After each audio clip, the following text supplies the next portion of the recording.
What's up martial artists, it's Jay here from EzFightLab. Today we're gonna look at DK Yoo bad performance but not to judge him.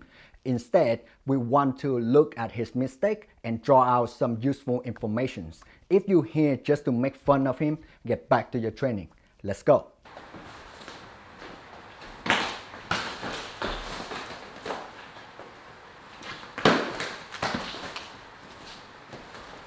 One of the most important aspects of ring fight or sparring is distance control. So you see boxer, they would throw out the jab, or Muay Thai guy would throw out the front kick to stop the guy from stepping in, close the gap. In this case, what you see from DK is he just lift the hand out there. By just lift the hand out there, it won't create any threat, right? You have to create a reason for the guy to be afraid to stepping in. The way you do it is, if you're boxing influence, you want to punch straight without moving your shoulders, and then in the last second, then you want to raise the elbow and drop the rotation in there to increase the power. And if you Wing Chun or JKD influence, you want to just keep punching straight, and at the last second, you rotate your shoulders and you drop the weight to add the mass behind your punches. Another bad consequences of DK Yoo leaving the hands out there is that it's like a Christmas present for wrestler. Because when you lift the hand out like that, any wrestler can just nick through your armpit and get your back. And it shows in the fight. I think Brad got his back at least 5 or 6 times, right? And for Brad's size, it is very incredible to just nick through a smaller guy armpit and get his back, right? So you never want to lift the hand out there. You want to just jab and then move around, jab and move around, and be active about distance control. But of course, you need practice to make it perfect, right? And because DK Yoo is so lack of ring fight experience, so he cannot pull it off, even though he showed so many tutorials about, like jabbing and footwork, right? Which, give me hope and expectation. But his lack of ring fight experience costs more than that, and it shows in his endurance and his energy strategies. You look at round 1, you see him being very hyperactive, and then he jumping around, and then he fakes so many jabs, he raises his shoulders so much, right? And when I look at that, I'm like, okay, this round is the best DK got, because after this round, he got no energy left to spend. This is just textbook example for sport specific. If you prepare yourself for a boxing match, you have to prepare yourself for a repeated effort endurance event, because that's what boxing is. You have to prepare yourself to fight at least 3 minutes, 1 round, and multiple rounds, right? You cannot just like, oh, I can give 200% in one go and that's good enough. No, you have to change your bioenergetics. And if you don't know how, you always can ask for a strength and conditioning coach, or you can hire a proper boxing coach. For me, I feel like he kind of disrespect his opponent, because either he being naive or he being so arrogant that he think he can just beat up Brad in one go, right? And today we're not here to judge DK, so just remember, if you want to prepare yourself for like a ring fight, for like a sparring, remember to get your endurance on point. Otherwise, it's gonna end up like a hugging competition, or you got beat up badly. So, if you look at DK Yoo offense and combo, if he show anything in the actual match compared to what he been teaching and demonstrating, you will see there's a big gap. Basically, he cannot use anything that he teach, and that pissed me off again. Because here's the reason. If you prepare yourself for a boxing match, well, of course, you have to go learn boxing, right? So if I'm DK, I'm probably hire a decent boxers and then teach me everything, right? So that's one great option. Option number 2, let's say if DK very, very good at street fight. Well, we don't know that. We never see him actually move under scenario, but let's be optimistic. Then if I have so much pride in my stuff that I think that my stuff will work, what I would do if I were DK is I would hire a very good boxer, like a same weight class with Brad, and then I'm gonna spend a month, test all of my stuff to see any of that is useful. And then if I have the collection of the set of techniques that I think is useful, I'm gonna train the shit out of it for the next 2 months before the fight happens. And this is how professional does. Like, before the fight, they always analyze, they always study the enemies, the opponents, and then they train all of the counter, they train up the useful techniques that they're gonna use in the fight so that they can pull out their strategies, right?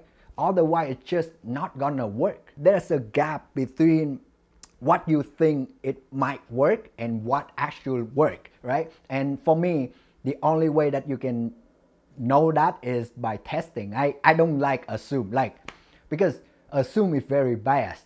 Human general very biased, so I don't believe in myself. I only believe in data. So if the test say, hey, you can pull it off 4 out of 5 times, then okay, it's decent enough. But let's say if I think it might work, but then it show out only 1 out of 5 times, then I'm like, okay, this is the shit technique. I'm not gonna use that in a real fight, right? And correct me if I'm wrong, but for boxer, when you face the guy in a close range situation, you want to square it up and tight, protect yourself, right? You don't want to be sized like this. Size like this only good for, you know, like more range, so you can reach more, right?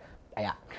But when you're in the close range, you don't need the reach advantage. You want to use both hands. When you sign like this, you cannot protect yourself, and then Brad just keep attacking him, and then DK cannot do anything, right? So I think that's a good point out that beginner, when you face somebody really tight like this, you want to, like, you know, just square it up and hold tight on your guard, right? Another thing is Brad got size advantage. So when he pushed DK, what DK should do in terms of boxing is he should like sidestep, like pivot, like this, right? Like don't try to fight his force, right? Because he's so small, he gonna get gas out soon, right? And if you like Wing Chun or traditional martial art influence, then you just make the alignment to the ground and let the ground deal with the force. You don't want to fight back with the force, right? And when you see on the video, DK tried to fight back with the force, and since Brad is too strong for DK, he tried to make the whole body to go against that force, which make him off balance, which make it easier for Brad to toss him to the ground, right? You see judos do it all the time, like they push back and forth to fuse the guy balance, and as soon as somebody off balance, you got tossed in the ground right away, right? And Brad is an MMA fighter, so it's expected, bro. And the last thing I want to talk about is visual coordination. Scene is so damn important, right? For DK, I can tell he never sparred before because he's scared of the punch. Sometimes when Brad punch, I can tell DK have all the time in the world to block it, but instead, he just being panicked, and then he just like squared up and take the punch, right? Honestly though, the only way that you can survive in the boxing match is to eat a lot of punches, right? By eating a lot of punches, you start to recognize the pattern, you start to see the telegraph, so you know when the guy about to punch, so you can block it. By eating so many punches, you get used to the pain, you get used to it coming, so you're not scared anymore. So now you calm, so you could respond to it, right? There's no other way. And that basically it. And since I only did boxing for like 3 years, my knowledge and my experience is very limited. So any good boxer out there, feel free to drop in your input, right? Your experience, right? Any point, just correct me if I'm wrong, basically. And you know, because your input is very valuable for those beginner boxers that want to step on the ring. You could save them a few punches to the face, or you could teach me a few tricks and I go beat up my MMA friend, and then I film it, post it online. Wing Chun beat up modern martial art.